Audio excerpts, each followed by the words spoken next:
Welcome to Cicada Rising, where fear takes flight and the truth lies in the shadows. Prepare to be captivated by true accounts of the supernatural, eerie encounters, and unexplained mysteries. Brace yourself for a journey into the shadows, where every whisper and every creak could be a harbinger of something beyond comprehension. Now let's begin. I'm a transport driver for serial killers. This drive made me quit. To clarify, I worked for the state, driving a white van that transported police officers along with dangerous apprehended criminals from the station to a high-security prison. These criminals included serial killers, sex offenders, and other such abominations. The van had 8 seats in total, 2 at the front, separated from 6 at the back by a thick transparent plastic panel for driver protection. I was never specifically told the crimes they had committed, but the drive could be over an hour long, which meant I often had enough to gauge from their conversations and ramblings. Some would yell and try to fight the police or escape during the ride. But the van was built rock solid to account for those types. Some were child abusers, molesters, remorseless killers who gloated about their sins. Others would beg the police to let them go. I was disgusted by these people, but never disturbed to the point of wanting to quit. After 10 years on the job, nothing fazed me anymore. In fact, I was proud of what I did. The more horrific the person, the more I liked the idea of sending them off to get what they deserved. That was until one day, when a calm, well-groomed young man was apprehended and brought to the van. 4 police officers accompanied him. He was dressed in a tailored blue suit and had shiny brown slicked-back hair. Couldn't have been older than 30. At first, I mistook him for a manager or lawyer from a distance, before noticing he had both hands behind his back. He nodded politely as he passed my window and was taken to the back. They unfolded the seats and sat down, and the door was slammed shut. I started the engine. "This ride's an hour and a bit. You're not going to give us any trouble, are you, son?" asked one of the officers. "Course not. You guys don't get paid nearly enough for that," said the man in the suit. A few of the policemen scoffed. "You're right on that one," another officer said, rolling his eyes. "My uncle used to be a cop." "Ironic, I know," the man in the suit replied nonchalantly, still handcuffed. "But when he started, there were 50 in his division. Now there's about 10. Makes you wonder if all the tax money is going to nuclear warheads instead." "Wouldn't be surprised," one officer mumbled to another, shaking his head. "My lawyer told me not to say that because it might piss you off, but I told him you'd all let me go as soon as you heard it." The policeman guffawed, the entire van erupting with laughter. I wondered what was so funny. Whatever crime he had committed, this man was bantering without a care, while being deported to face life in prison or possibly the death penalty. He cracked a few more jokes, and they were wrapped around his little finger. A while later, he caught my eye in the rear-view mirror. "You must hear all sorts of crazy stories," said the suited man, talking directly to me. "Imagine being an Uber driver, but all the passengers kill people. I'd watch that reality show," he continued. "Still, it must be satisfying in a weird sort of way, bringing them all to justice, literally." "Yeah, sick people like you," I replied. He stared at me through the mirror. I felt a chill out of nowhere. My blood ran cold, and I instantly regretted opening my mouth. Sick people like me? There was silence for a few seconds. The cops looked at each other awkwardly. I kept quiet. "Well, cheers to you on behalf of all the sick people like me then," he finally said. I couldn't tell if he was being sarcastic. "I mean it. If it weren't for you, we'd all have to walk to prison. Wouldn't want to drop the soap after that hike." "He must be fun at parties," a cop smirked. I realized the cop was referring to me. They all laughed again. For the rest of the journey, they talked about politics, stories about other prisoners, and how early they could leave for work. They had an odd chemistry with him. The policemen acted very differently to how they usually did. They usually tried to bully the criminals, or scare them into a confession. On the contrary, this time it almost seemed like they were all at a big dinner party, and I wasn't invited. Perhaps they were getting some entertainment while they could, or they were intimidated by him and didn't want to admit it, I thought. Some serial killers were notorious for being charming after all. Everyone's heard of Ted Bundy. I realized that even after all that chat, I still had no idea what crime he had committed. When we arrived, I opened the back doors for them to get out. "Thanks for the lift, drive safe." He grinned at me and they took him away to the prison. The nerve, I thought. I got back in the driver's seat. About a week later, I was in between shifts and decided to take a break at a cafe in the parking lot. I walked inside and joined the queue, eyeing a big latte. As I glanced to the side, my heart skipped a beat. A man was wearing a blue suit, which looked exactly like the one that the criminal with the slicked back hair was wearing. I blinked. This man had an afro and was reading a newspaper. Same suit, perhaps, but obviously not the same guy. I exhaled with relief. I ordered my latte and sat down at a table, sipping it slowly. The man in the blue suit sat by the window, still reading the paper. I glanced at him for a while and noticed that he was just staring into it, without turning the pages. As I stood up to leave, he folded the newspaper and looked up towards me. His lips stretched into a wide, menacing smile, and he dragged his finger across his neck as he stared at me with wide eyes and tilted his head. We stared at each other for a while in silence, my heart starting to race. Then I looked around frantically, suddenly concerned for my safety. Everyone in the cafe was absorbed in their own world. It seemed like no one else had seen the gesture he had made towards me in a very public space. I rushed out of the cafe, glancing behind me every few steps, suddenly paranoid. He turned my head to lock eye contact with me, gleeful that his threat was having its intended effect on me. For the next few days, I kept hearing noises, footsteps, scratching, sometimes even the sound of someone breathing behind me. When I turned around, there would always be nothing there. Just as I thought I was turning schizophrenic, my suspicion that something was out to get me was confirmed again. I was at the grocery store on the weekend, putting vegetables in my cart as a woman wearing a blue denim jacket and flowery dress was walking towards me. She was pushing a cart with a baby strapped to the seat. "You better watch your back," she whispered as she walked past. That caught me off guard. I whipped my head around, and she kept walking without looking behind her. She wasn't talking on the phone, and she wasn't with anyone else apart from the baby. That warning was undoubtedly for me. Had I just pissed off a cult of people dressed in blue? I got in the van the next day at 7 a.m. and headed off to the station. There was heavy traffic, and I was convinced I'd be late for work. I turned into a long stretch of road that was next to a steep drop, a metal railing fencing off the edge on the right. As I drove along the congested road, stopping and starting to move a few feet incrementally, I stared at the bumper stickers on the back of the white van in front. "It's gonna be a good day." There was a sun with a smiley face next to it. The traffic finally started flowing, and I approached an intersection where cars merged from the left-hand side. A set of traffic lights came just before it. I looked at my watch. "Please don't turn red. Please don't turn red," I thought. As if the universe was conspiring against me, the lights turned yellow, and as the van in front of me sped past them, they turned red. Fantastic. I slammed the brakes and looked up. I only saw the van in front for a split second, and suddenly out of nowhere, a massive lorry T-boned it violently from the left. A loud crash combined with a painful crunch stunned me into paralysis. Both vehicles crashed through the railings and went hurtling over the edge of the cliff. The lights turned orange, then green, but I remained unmoving in silence, shaking. There was an empty space in front of me where the van had just been. I could see people through their car windows, horrified and calling the police. Eventually, I snapped out of it and drove numbly to a side road without having fully processed the event. I parked there and called my colleagues at the station to inform them about what had just happened. A few days later, I found out that both drivers had died on impact. The lorry had crashed into the van driver's side at 90 miles per hour, crushing him instantly. They thought it was a freak accident at first, until they recovered the remains and discovered the lorry driver's phone, which had been in a holder stuck to his windshield. It wasn't a GPS on the phone that was guiding him.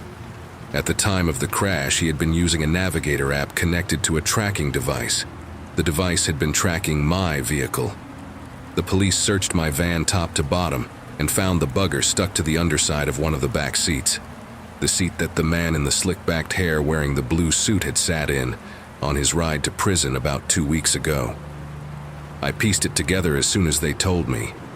The motherfucker must have slipped that out from a pocket or something and stuck it to the inside of my van as soon as I pissed him off. Turned out, he was an infamous underground weapons dealer. A lot of people who had their firearms confiscated, most of them for good reason, knew he was the guy that would supply them, so they were absolutely infuriated when he got caught. Apparently he had a cult-like following among those people, and wearing all blue was their low-key way of supporting him. I don't want to get too political here, so I'll just say that this guy was very well connected and had a lot of people on his side, even if it was under the radar, and I was their next target.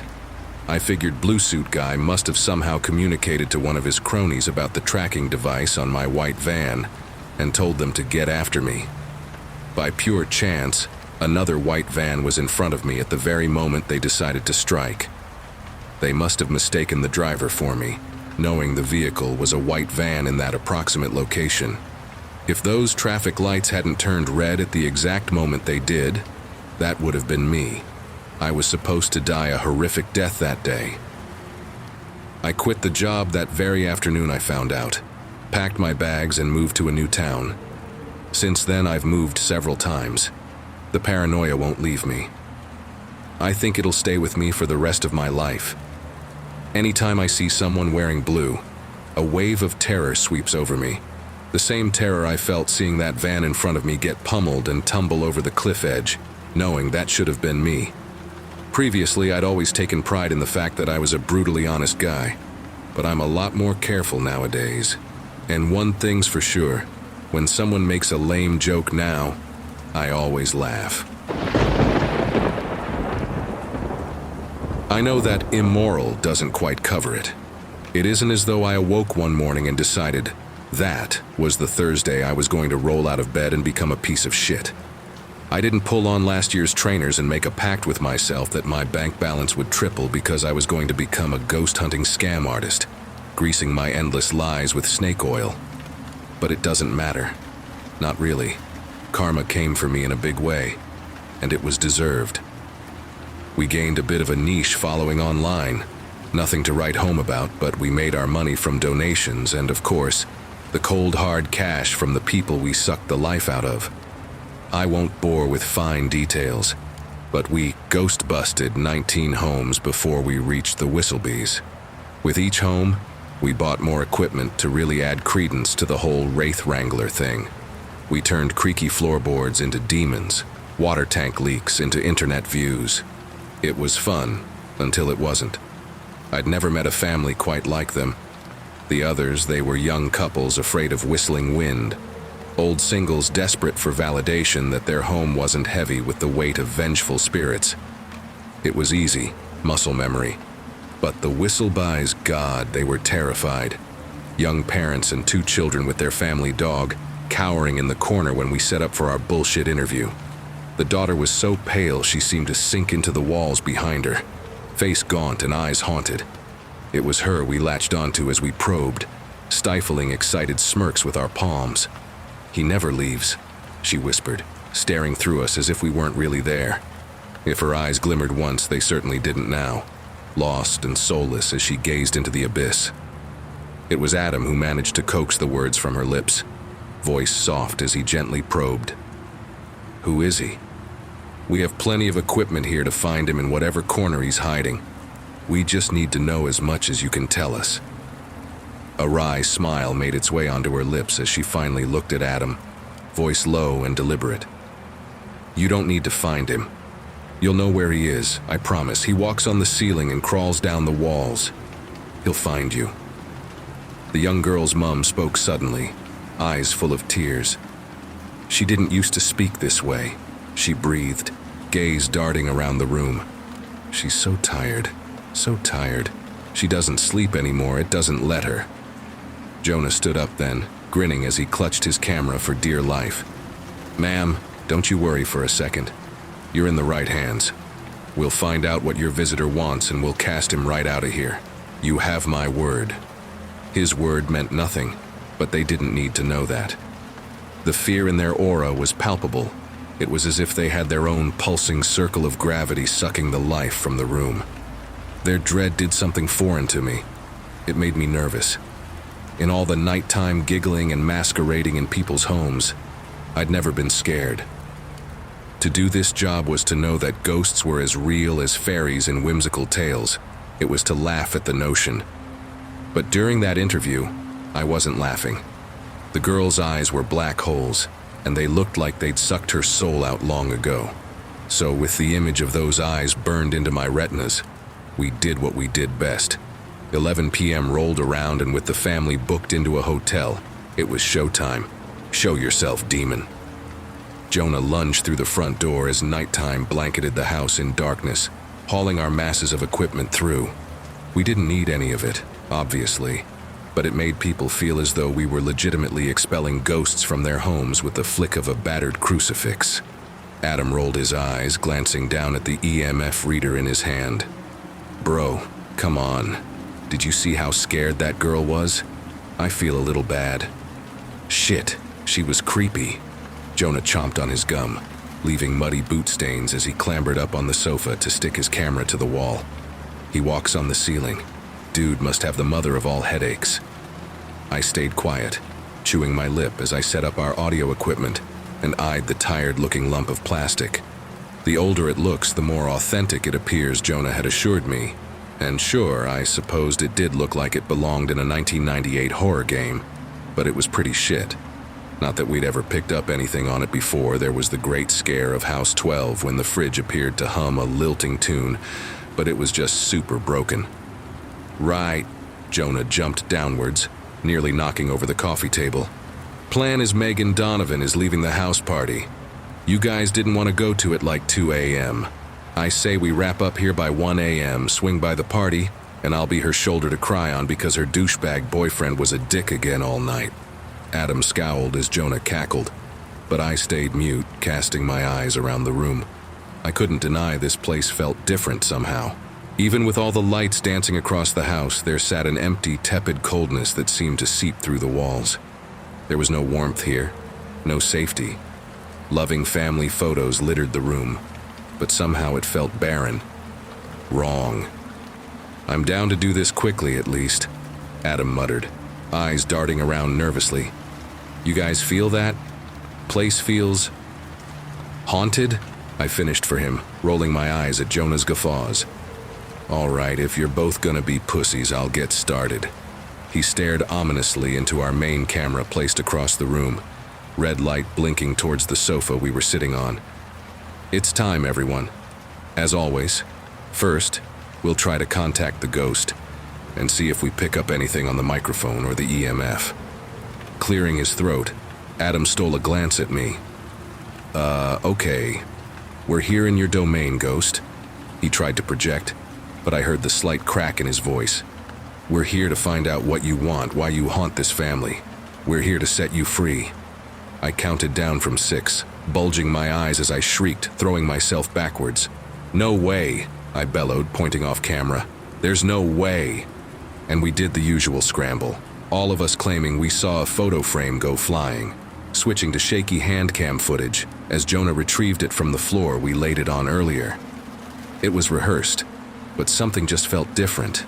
It's hard to describe, but I couldn't shake the feeling a pair of eyes were locked onto me, a horrid gaze burning into my back.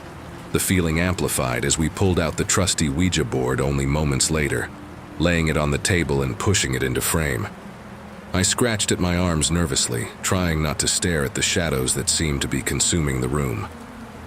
All right, Jonah muttered, placing his finger on the planchette. I ask its name. We give it something creepy like Maurice. I'll move it, you guys just stay still. Feel free to run the show on this one, I offered, goosebumps erupting over my skin. Had it gotten colder in here? Adam certainly thought so as he hugged his hoodie tighter, shaking something off as he placed his finger on the planchette with us. The dread was otherworldly, beginning to creep across my skin and begging me to stop. Spirit, Jonah demanded, dramatically eyeing each corner of the room. Make yourself known to us. Show us. Communicate with us. I want to ask what name gives you your power. What is your name, ghost?" He waited a fairly believable amount of time before the planchette slowly began to move towards M. But I knew my heart wasn't in my lackluster reaction. Jonah would yell at me later, claiming I ruined the entire Ouija shot, but I swore I could see something in my peripheral, just out of view, staring at me. I didn't turn my head, didn't dare. Instead, I gritted my teeth and focused on the board, letting my jaw drop dramatically. M-A-U-R-I. And just like that, the planchette halted. Painfully, almost. Jonah scowled, head snapping to us. "Really? Dude, I was nearly finished." "You stopped," I argued, wondering if it was a blanket on the bookshelf or a crumpled-up man staring dead-eyed at me, as I was beginning to suspect it was. "Just do it again," Adam grumbled, and it wasn't usually like this. We didn't fight, we didn't bite. The house felt as though it was draining the life from us, the joy. I felt physically tired, as though even being here was soul-sucking. But, as I told myself, ghosts were not real. We were not real. We were opportunistic bastards, and we were leaving at 1 a.m. The planchette moved to M with ease again, and we forced our shock, but with less enthusiasm this time. It seemed even Jonah was struggling now, eyebrows knitted together tensely. M-A-U-R-I-C. And it stopped again, but this time it jerked to the left, causing a gasp to leave Adam's lips. "Jonah, for fuck." "What is your problem?" Jonah cried, looking between us as though we were crazy. "Ever since we got in here, you've been acting like a couple of little girls. I swear to God, if Megan—" But his words died on his lips, because as we all scowled at one another, the planchette yanked our waiting fingers in the opposite direction, landing on a letter B. "Adam, for Christ." Letter E. The planchette scraped horribly against the Ouija board, and I couldn't tear my eyes away, sitting between the chaos of my friends arguing as each blamed the other, neither paying enough attention to the board. I swallowed, trying to watch for a twitch of the muscles in their fingers, some indication of which one was fucking with us. Letter E. But there was none. Their fingers were light, barely grazing the object jerking clumsily around the board. Adam met my eyes, trepidation lining his features. "Listen, I just want to get this shit done and get out of here. If this is you..." Letter L. "It isn't." I returned, voice lost in the sound of Jonah growling and wrenching up the planchette, launching it across the room till it hit the wall with a sickening crack. I could only stare in shock at my furious, panting friend, but Adam leapt upwards, throwing his arms out in question. "You can't be serious, Jonah, for fuck's sake, what is wrong with you?" And they argued, yelled, threw their arms around, ignored the room. But I couldn't ignore the room. I hadn't been able to ignore it from the second we'd stepped in here, the atmosphere wrapping around my throat from the very first second we'd dared. And they weren't seeing it, but I was. The blanket in the corner of the room, hanging limply from the figure underneath it. Tall, impossibly tall, shrouded in shadow, and with the fabric sagging off it horribly. "Shut up," I whispered to the boys next to me. But they didn't stop. They didn't stop as the blanket began to drag closer towards us, the sound of toenails scraping on the floor echoing louder than even my friends. I could see the silhouette underneath it, the darkness that followed, the cold. But they didn't notice, not until a screech sounded, sending our eyes all in the direction of the bleeping monstrosity. "Fuck," Adam cried, shaking his head at the EMF detector which was flashing a bloody red color and wailing to attention. I was only distracted momentarily from the carnage, turning around in time to feel a horrid whoosh of air, as the blanket fell into a crumpled heap a mere inch from my nose, dropping to my feet. The air was sucked from my lungs as I tumbled backwards, collapsing on the sofa and gasping instead of forming words. Adam looked upon me with concern, but Jonah was done. "Nah," he growled, wincing at the wail of the EMF machine. "Listen, I'm not doing this all over again. Come here. Let's do something with this godforsaken thing. Grab it, wave it around, just fucking get up."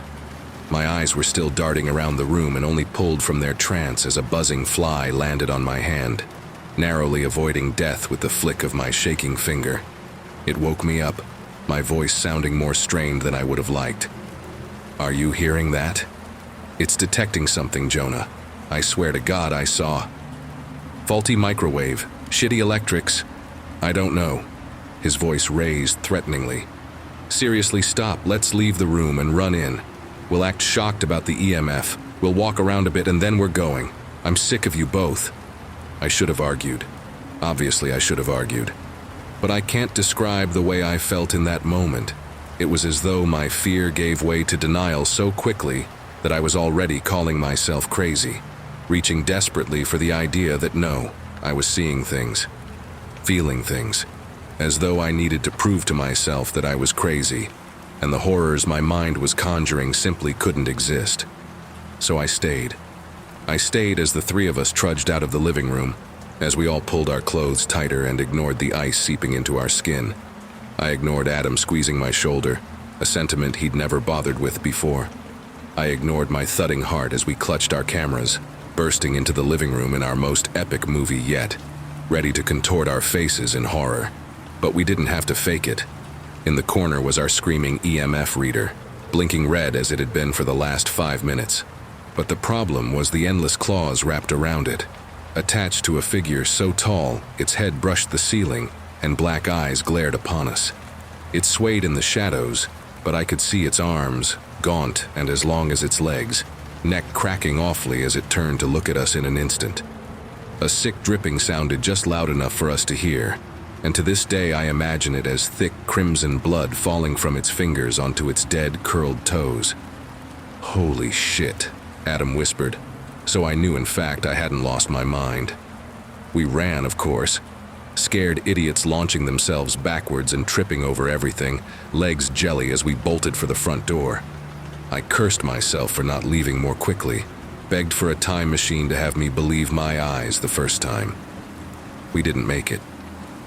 There in the hallway was our 1998 horror movie audio device, except now it was crackling and a rasp sounded from it, too deep and gravelly to be human. Layers of voices sounded at once, so distorted I could barely make them out. "I smell your blood," it rasped, the voice touching me so closely I could practically feel it inside of me. "I'll suck it out of your veins and wear your skin." And then, before there was time to react, every light bulb in the house smashed at once. I know, because I heard the shards hit the floor in every room. Cried out as pure darkness filled the space, leaving me with no idea where my friends were, and if they even existed anymore. "The door won't fucking open!" Adam screeched from my right, audibly jamming the handle. "It won't open!" "Where's the crucifix?" Jonah begged, and I could hear the tears in his voice. "Adam, where?" But now it was only footsteps we heard, not slow ones. Thudding, loud footsteps, gaining pace and getting louder and louder, till it sounded like something was running at us. But the sound didn't come from the floor. With the most gut-wrenching feeling of horror, I realized it was coming from the ceiling. "Oh my God!" Adam's voice was below me somewhere, because he'd fallen down into a heap of fear. "What the fuck is that? What is that?" It was deafening, all of it. The wailing EMF detector, the rasp of crackling audio threatening to break all our bones at once, the footsteps slamming to a stop directly above my head. All leading to the moment I looked up, a silent tear disappearing in a slow trickle down my cheek. Its body was contorted horribly as it glowered down from the ceiling, neck cracked at an unnatural angle with bones jutting out everywhere. Dead, black holes for eyes bored into mine, hell radiating from them in such a way that I was knocked to the floor by the sheer force of it. Rows of razor teeth were pulled back into a horrific grin, stretching much in the way its wings did as they grazed the ceiling. Reams of liquid trickling from them onto our heads. Hell. Staring from above me. My memory is hazy and part of me thinks my brain tried to erase the trauma to give myself half a chance to go on with my life. I remember Jonah being lifted into the air with such a guttural wail that I've never heard a sound like it since. Remember the sound of his bones crackling as we ran, making straight for the living room. We threw furniture at the window and ignored the thud of Jonah's lifeless body being hurled at us, hitting the wall with a sick crack. I know we got out. I felt its eyes burning from behind me as our skin snagged on glass as we sprinted into the hammering rain, screaming for any help we could find. When the paramedics came, most of Jonah's leg had already been eaten, the remains nowhere to be found. He woke up 6 days later, screaming bloody murder, screams he kept up till he was sedated, only reducing to a whimpering wail the third time they woke him up. The bottom floor of the house was destroyed, along with everything in it. Our equipment crushed. All evidence of our horrors erased other than the haunted look in Adam's eyes and the nightmares that still wake me at 3 a.m. Wild animals tore the leg from an unconscious Jonah, the local police said. We were just idiots holding a seance in a house, leaving the back door open to all manner of wild animals as we partied ourselves silly. At first, they thought we trashed the house, but the Whistlebys assured the police that no, it simply wasn't the case. This had happened before, they told them. We were just caught in the crossfire. They gave their statement that night, protested our innocence, then packed their bags. They never left. Their little girl went missing that night, right before they could flee. Her suitcase sat in her room, untouched, and that house became a sad legend on those streets, spoken about in hushed tones. I left town, but something inside it never left me. We don't speak of it, the three of us. We left, and when we meet, that night exists as the elephant in the room, Jonah's scarred stump reminding us that we didn't imagine the entire thing as a collective fever dream. So I left, lived my life, started going to church, took up cricket, and when I hear the sound of thudding footsteps hammering along the ceiling of my hallway in the dead of night, I pull the covers over my head and pray to every god that may or may not exist that I'll live another day. It takes such a long time to pick up all 104 crucifixes off the floor the next morning, but for the life of me, I'll never stop doing it.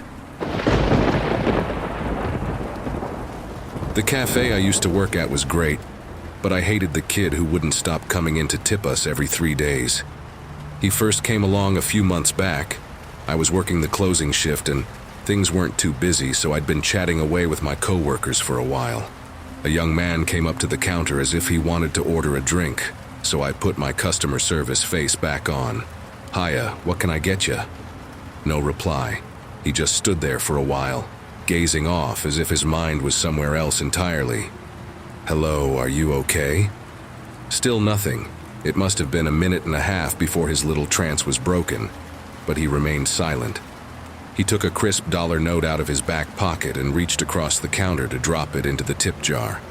I looked at him confusedly, but his expression was as emotionless as ever. He swiveled and confidently marched out with the jingling of the front door ornaments accentuating his departure.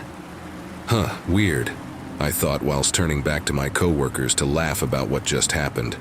Turns out that same kid had been here 2 times already that week, and did exactly what he had just done both times.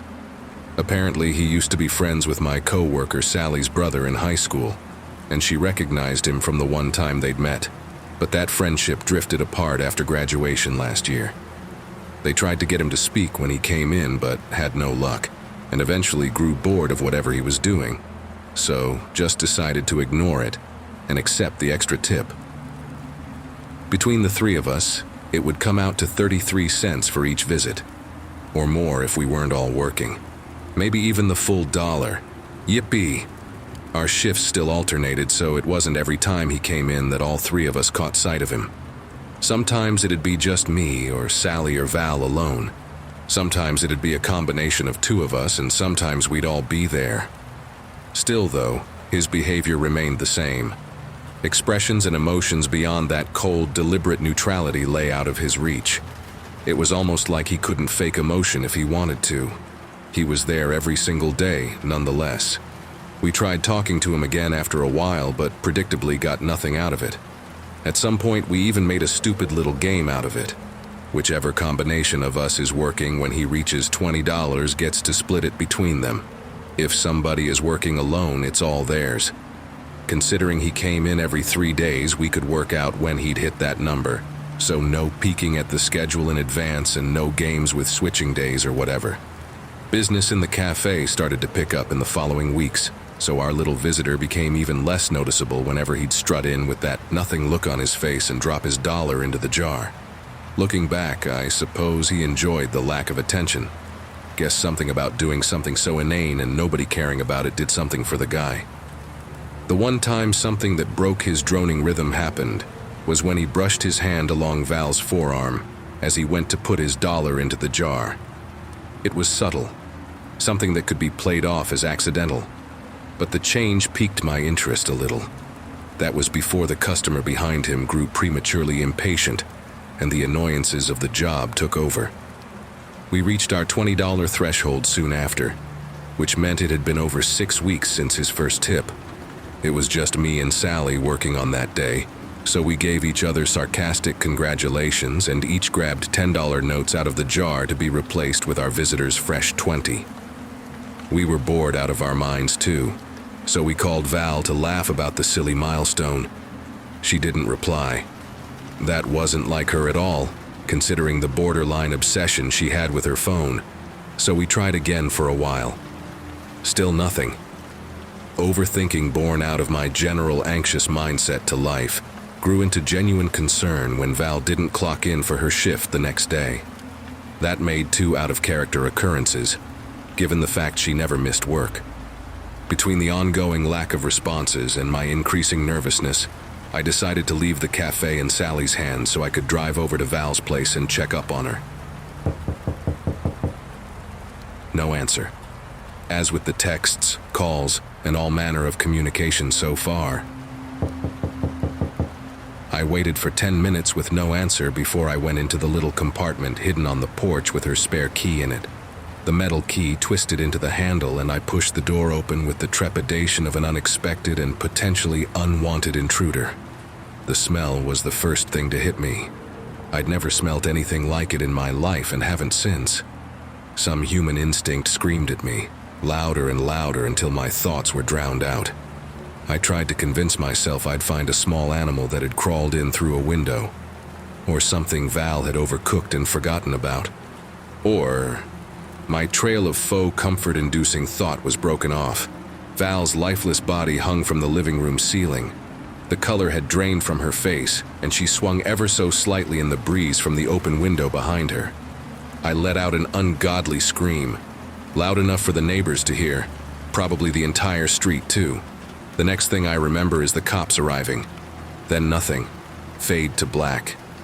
The remainder of that day is lost to me. Maybe it's better that way. I went back to work not more than a day or 2 later for the sole reason of it being my only distraction, and my return coincided with the $21st from our visitor. I hadn't made the connection at that point, and I didn't until Sally told me how he brushed up against her arm when he dropped his dollar in. She was found with both wrists slit open in her bathtub that evening. I won't get into the aftermath, nor will I make too much comment on my healing process. I'm sure you can understand how difficult it's been without a long, droning description. The nightmares force me to relive the past few months enough anyway. Sometimes I wonder who the others were. Who else did he mark with the drop of a dollar and that dispassionate look? As for the cafe, I stopped working there after they found Sally. I couldn't bear to stand there and smile at customers all day long when both of my coworkers, my friends, were gone. And I couldn't bear to stand there when he came along. Today I woke up to find a crisp dollar note tucked underneath my pillow. I guess I get to keep it all this time. Better use it fast. I moved out of my parents' house a year ago when I turned 16. But I'd always come back for visits on birthdays and to spend the holidays with family. I remember that night in such great detail. It was my younger brother's birthday, and I was headed back to my parents' house to spend his birthday with them. On my drive there, nothing seemed out of the ordinary. Well, apart from one thing. My mother was always the overprotective type. She would constantly text me and call me to make sure I was okay. But on that day, she did no such thing. I remember thinking that it was a little odd she hadn't called or said anything, but I brushed it off, telling myself she was probably just too focused on my younger brothers to worry about it. As I stepped out of the car and walked down the driveway, I remember how uncomfortably quiet the house was. The usual sounds of Ollie and Alex bickering amongst themselves were nowhere to be found. The sounds of my parents' joyous laughter echoing from the sitting room as they watched some crappy comedy show were gone. I hesitantly pushed open the door and was greeted by the most horrific smell I will ever have the misfortune of smelling. I nearly threw up as I quickly pulled the door closed and coughed. I took a minute before finally gathering up the courage to push open the door and find what that smell was coming from. I quickly covered my nose, pushing open the door for a second time and stepping into the house. As I turned the corner and peered into the living room, my stomach churned at the sight before me, and I couldn't believe my eyes. What I saw in that room is a sight that will haunt me for the rest of my life, the four of them laying in a pool of their own blood. I was too shocked to do anything but stare. That smell, it couldn't have been coming from these bodies yet. They were too fresh, and that realization drew me back into reality as I quickly began to search for the source of the smell. I went from room to room before I finally pushed open the basement door, and there at the bottom steps I saw it, the decaying body of a cow. There was something strange about that cow. In fact, there were several things that immediately stuck out to me. The cow had 3 curled horns like those of a goat. 2 protruded from the sides of the animal's head, but the third one protruded from the creature's nose in a similar fashion to that of rhinoceros. The animal's eyes were wrong. I don't know how to describe it, but something about that thing's eyes appeared almost human. The animal's chest had been pried open and the organs were all pulled out, a pool of dried blood surrounding the carcass. I closed the basement door and made my way out of the house. I still wasn't sure what to make of it all as I pulled out my phone and dialed 911. I don't remember much of what happened afterwards. The police came and an ambulance came to collect the bodies. The police questioned me and took a look around the house, at which point I showed them the decaying carcass polluting the basement with the smell of decaying flesh. Both of the officers agreed that there was something very wrong with that cow, but the body was thankfully removed from the house along with the bodies of my family. The officers gave me their condolences, and with that, they left the scene. I stayed outside on the front porch for what felt like forever, before I headed to my car and made my way back to my house. I didn't know what to feel as I got home and headed inside, my hands trembling. I collapsed on the couch and lay in silence for what felt like forever. I don't remember falling asleep, but I awoke the next morning to the sound of a knocking at the door. I walked over to the door, straightening my clothes and running my fingers through my hair, trying to make myself as presentable as possible, all things considered. I opened the door, but there was no one there. I looked around in confusion. Just as I was about to close the door, my eyes landed on a box at my feet. I picked up the box. It was surprisingly heavy for its size, and I shut the door with my foot as I carried the box through to the kitchen. I grabbed a knife and cut the tape sealing the box. I peered inside the box, unsure what to expect. I stared in confusion for several minutes at the contents of the box. There was a letter and a small package wrapped entirely in black tape. I picked up the letter first and examined it carefully in my hands. I immediately noticed that the return address was my own address. I tore open the letter carefully, and several Polaroids fell out, followed by a sheet of paper folded carefully. I picked up the Polaroids and froze. Each Polaroid showed a different member of my family, and the final one, the most horrific of them all, showed them all in their final moments, blades to their wrists with their eyes staring straight ahead, as if in some kind of trance. I stared in horror. What the fuck, I finally blurted out, dropping the Polaroids down on the table. I didn't want to know what else was in that box, but curiosity got the better of me. I picked up the sheet of paper and carefully unfolded it. The paper was blank, all except for the letter T. I didn't know what that meant, but I didn't really care. I found myself reaching into the box and taking out the last item I'd yet to open. A horrible yet all too familiar smell filled my nostrils, and to my disgust, whatever was wrapped in this tape was squishy. I picked up the same knife and carefully cut open the tape. As I did, a foul brown liquid seeped out into my hands. I peeled off the layers of tape only to find a heart in my hands. I screamed and dropped the organ on the ground as I began to retch uncontrollably. What kind of sick fucking joke is this? I thought as I stared at the contents of the box in disgust. When the police arrived, they weren't sure what to make of it all, but they took the contents of the box away as evidence, and we were starting to think that my family may not have died by their own hands. I will update everyone as soon as I can. I don't know how long it will be before I'm able to update everyone. This is a hard time for me, but I know there's more to this story. As we conclude this bone-chilling installment of Cicada Rising, we urge you to join our community by liking, sharing, and subscribing. To submit your own stories, contact us at mhpicadon@gmail.com, including Cicada Rising in the subject line. Until our paths cross again, remember, the darkness is only as frightening as the secrets it conceals. Stay vigilant, stay connected, and keep the fear alive with Cicada Rising.